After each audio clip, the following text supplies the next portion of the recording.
Viva Maria Imaculada! Eu sou Fábio de Jesus por Maria e esse é o canal Subindo a Montanha. Palavras de vida eterna, o pão da palavra no seu dia a dia. Porque não só de pão vive o homem, mas de toda a palavra que provém da boca de Deus. Hoje é dia 13 de dezembro de 2022. A liturgia que a igreja nos propõe nesta terça-feira está em Mateus, capítulo 21. Versículos de 28 a 32. Se você não é inscrito no canal, se inscreva no canal, compartilhe esse vídeo com todos os seus contatos, assim você me ajuda a evangelizar. Vamos à liturgia de hoje? Pelo sinal da Santa Cruz, livra-nos Deus nosso Senhor de todos os nossos inimigos, em nome do Pai, do Filho e do Espírito Santo. Amém. Naquele tempo, disse Jesus: que vos parece? Um homem tinha 2 filhos. Dirigindo-se ao primeiro, disse-lhe: meu filho, vai trabalhar hoje na minha vinha. Respondeu ele: não quero. Mas em seguida, tocado de arrependimento, foi. Dirigindo-se depois ao outro, disse-lhe a mesma coisa. O filho respondeu: sim, pai. Mas não foi. Qual dos 2 fez a vontade do pai? O primeiro. Responderam-lhe. E Jesus disse-lhes: em verdade vos digo, os publicanos e as meretrizes vos precedem no reino de Deus. João veio a vós no caminho da justiça e não crestes nele. Os publicanos, porém, e as prostitutas creram nele. E vós, vendo isso, nem fostes tocado de arrependimento para crerdes nele. Palavra da salvação, glória a vós, Senhor. Mais uma vez a gente encontra Jesus no embate, no enfrentamento com os fariseus. Os fariseus se recusam a crer em Jesus. Os fariseus fecham o coração e não permitem que a palavra de Jesus penetre nos seus corações. Os fariseus estão blindados à palavra de Jesus. E a blindagem no coração dos fariseus é o seu próprio orgulho. Jesus conta para eles essa parábola dizendo que um pai tinha 2 filhos e disse ao primeiro: vai trabalhar na minha vinha. E o filho disse: pai, eu não vou. A princípio ele se recusou a obedecer ao pai. Ele virou as costas para o pai. Mas arrependendo-se, foi trabalhar na vinha. Esse filho, que no primeiro momento se recusa a obedecer o pai, é símbolo dos pecadores públicos, que aqui Jesus vai representar por meio das prostitutas e dos publicanos. Queridos, os publicanos eram judeus que trabalhavam cobrando impostos para o Império Romano que dominava Israel. Eles eram considerados traidores do povo.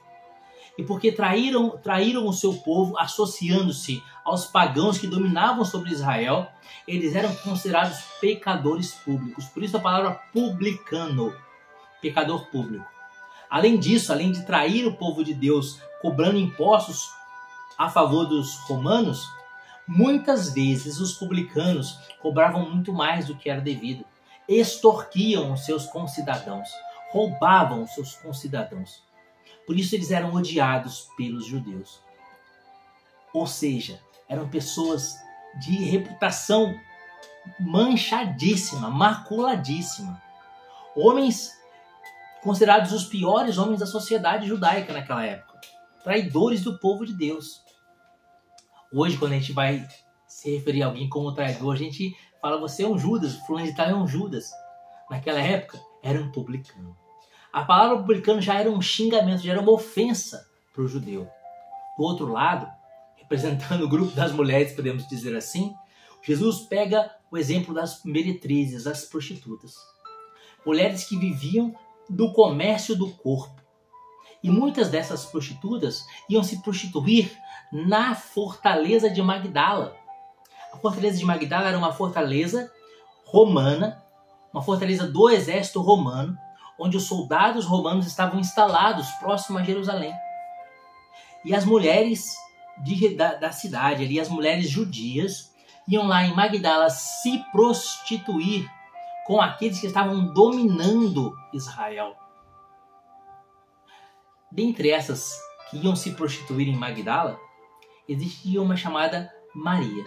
Maria de Magdala, ou Maria Madalena. Você entendeu? Mas, dentre as meretrizes que se prostituíam em Magdala, uma se converteu. Abandonou o pecado, aceitou a palavra de Jesus, deixou a palavra de Jesus entrar no seu coração. Se tornou santa. Santa Maria Madalena. Dentre os publicanos, um se converteu. Ou mais, Zaqueu se converteu. Mas, dentre os publicanos que se converteram, um tem destaque, porque se tornou apóstolo de Jesus, Mateus, que foi chamado na banca de coletoria de impostos, foi chamado no lugar do seu pecado. Ele se converteu. Abandonou a banca de pecados, a banca de cobrança de impostos, onde ele muitas vezes extorquiu os seus concidadãos, onde muitas vezes ele pecou. E deixou de se associar aos romanos pagãos. Passou-se a associar a Jesus. Se tornou santo. Se tornou apóstolo e santo. São Mateus, autor deste evangelho. Queridos, quando Mateus ouviu essa palavra de Jesus dizendo: os publicanos, porém, as prostitutas creram nele, o coração de Mateus se ardeu dentro do peito, porque aquela palavra era para ele. Talvez hoje, até hoje, você tenha vivido uma vida aparentemente irrepreensível diante de Deus. Aparentemente diante dos homens, você é uma pessoa que frequenta a igreja, que recebe os sacramentos. Você é uma pessoa que vive no matrimônio bem ordenado, sem a desgraça do adultério e etc. Um bom pai de família, uma boa mãe de família. Queridos, mas Deus vê o coração. Talvez até hoje nós tenhamos, eu e você, tenhamos sido como esse filho que diz: sim, pai, eu vou trabalhar no seu campo, mas não vai. O que significa esse vou trabalhar no seu campo, mas não vai? Jesus disse para a gente trabalhar no campo dele. E lá em Levítico capítulo 19, versículo 2, quando ele disse: sede santos como o Senhor teu Deus é santo. Em Mateus capítulo 5, versículo 48, quando ele diz: sede santos como o Senhor teu Deus é santo. Na 1 Pedro capítulo 1, versículo 16, quando ele diz: sede santos como o Senhor teu Deus é santo. O Senhor nos ordena a santidade. E talvez a vida inteira estejamos na presença da igreja, vivendo os sacramentos, confessando, comungando, participando da igreja, participando da missa, servindo em pastorais, vivendo um matrimônio sem adultério, sendo pais e mães de família, mas ainda não alcançamos a graça da santidade. Sabe o que nós somos? Somos como esse filho que diz: pai, eu vou trabalhar no seu campo, mas não vai. Quando nós nos confessamos, nós prometemos, nós nos decidimos a nunca mais pecar. Quando nós vamos à missa, vamos para receber a Deus na Eucaristia, para sermos santos. Quando nós nos casamos, recebemos o sacramento do matrimônio, recebemos para vivermos um matrimônio santo, para nos santificarmos o nosso cônjuge. Quando nós nos tornamos pais de família, mães de família, nós nos tornamos para nos santificar através da paternidade e da maternidade e santificar os filhos. E eu te pergunto, você é santo? Mas como assim eu sou santo? Claro que não, infelizmente. Porque é a nossa obrigação sermos santos. Porque sem a santidade ninguém verá a Deus, vai dizer o Hebreus. Em contrapartida, prostitutas e publicanos se convertem. Quantas pessoas a gente não conhece que viviam uma vida de pecado tremenda, mergulhado no adultério, no tráfico de drogas, no abuso de álcool, etc. Na prostituição mesmo. E que se converteram. E que de fato vivem santidade de vida. E nós estamos aqui no mais ou menos. Estamos no meio água com açúcar. Deus quer que a gente seja santo. E santidade nada mais é do que decidir romper com o pecado. Decidir ser agradável a Deus. Santidade nada mais é do que nunca pecar deliberadamente. Ou seja, nunca consentir no pecado, por menor que seja. Não é só uma mentirinha, não é só uma gula, não é só uma preguiça. É ofensa a Deus. Ser santo é amar a Jesus. E se eu amo a Jesus, eu não quero ofendê-lo. Nem que seja com uma mentirinha, com uma preguiça, com uma maledicência, com uma gula. Porque cada pecado é sempre uma cusparada no rosto de Jesus. Quem ama não cospe no rosto. Quem ama, agrada. E o jeito de agradar a Jesus é guardar os seus mandamentos. O próprio Senhor diz: aquele que me ama, guarda os meus mandamentos. Então, meus amados, infelizmente, Olhando esse evangelho de hoje, eu vejo que eu estou muito mais associado aos fariseus, que ouvem sempre a palavra de Jesus. Todo dia eu leio a Bíblia. Todo dia eu leio a Bíblia. Ouço sempre a palavra de Jesus.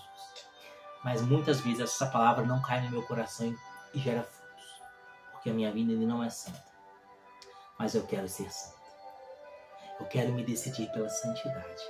E quero te convidar a subir a montanha comigo. Vem ser santo. Vamos lutar para vencer o pecado, vamos lutar para agradar a Jesus.